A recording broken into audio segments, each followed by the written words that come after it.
The file you are about to hear has been thoroughly scrutinized by the Ethics Committee and approved by the O5 Council for release to trusted associates of the Foundation. This is SCP Unredacted.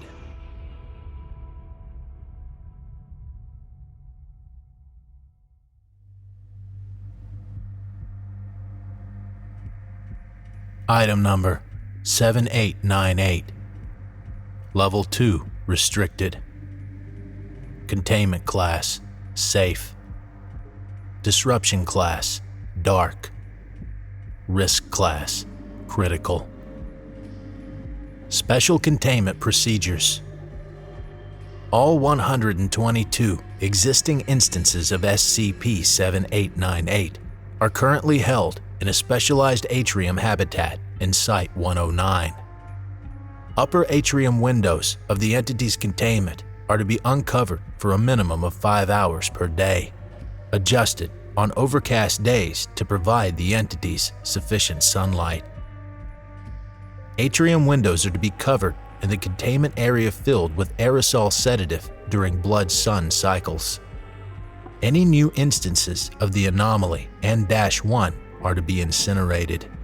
The town of Field Spring has been demolished and its existence expunged from public record. Description: SCP-7898 is an arachnoid, parasitic creature that inhabits human bodies for locomotive and reproductive purposes. The entities nest in dark, dry, enclosed spaces, most commonly inside the walls and crawl spaces of houses, and subsist on sunlight in a process similar to photosynthesis. -1 instances are the full human bodies used by the entities for locomotion. -1 instances retain the ability to move and speak similarly to non-anomalous humans, but lack many bodily functions, including eating, drinking, and waste expulsion. -1 instances also seem incapable of experiencing or expressing negative emotions, even in response to physical pain or megadental events.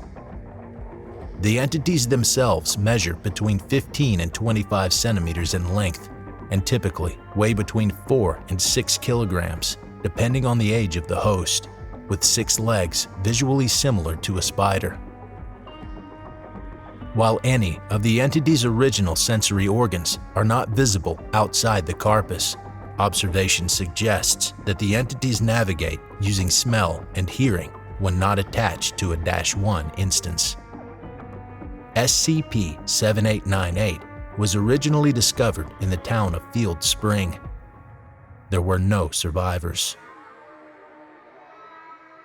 Addendum 1. Life cycle of SCP-7898. Based on discoveries from both Field Spring and Foundation experimentation, the observed life cycle of the entities is as follows.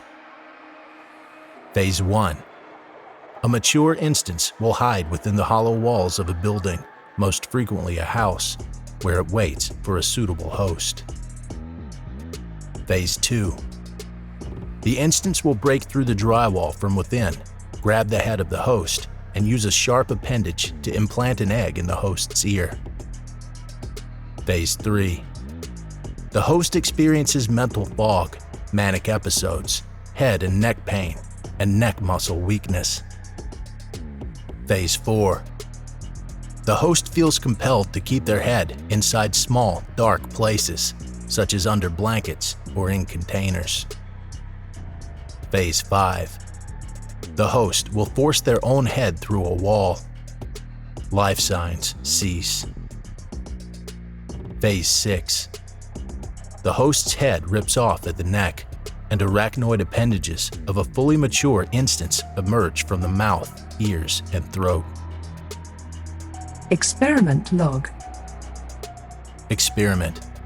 Extracting an egg from the host after implantation. Result: failure and host subject brain death. Experiment. Denial of a suitable nesting space to a growing instance. Result: The subject attempts to break their head through a concrete wall and dies. Experiment. Consumption of a -1 instance. Result. The subject becomes severely ill and expires. SCP-7898 is reclassified to Class W74 Inedible Corpse. Experiment.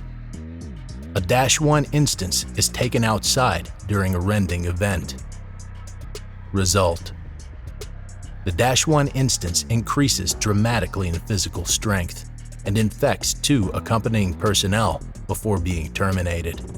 The instance's remains are incinerated. Experiment. Exposure to unfiltered fresh water. Result. No notable effect beyond ordinary chemical burns. Experiment. Exposure to untreated seawater from the Pan-Arctic Ocean. Result. The anomaly integrates with the water and becomes transmissible through any physical contact with the water, as evident by multiple cases among attending staff. The water sample is destroyed. Note: this anomaly has been marked as a primary candidate for the Developing Salvation Initiative, a program to temporarily reassign recently traumatized researchers to safer, less stressful anomalies due to its low staff death rate and similarity to mundane and ordinary phenomena.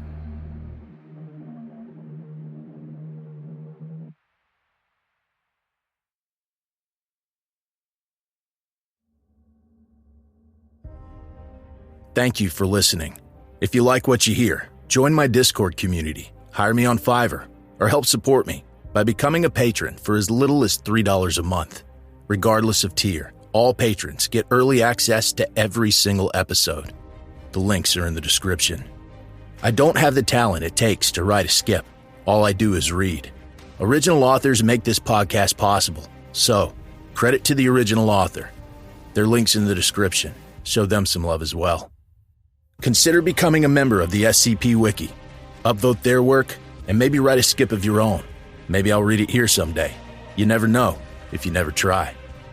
The content of this podcast and content relating to the SCP Foundation, including the SCP Foundation logo, is licensed under Creative Commons Sharealike 3.0, and all concepts originate from scpwiki.com and its authors. This recording, being derived from this content, is hereby also released under Creative Commons Sharealike 3.0.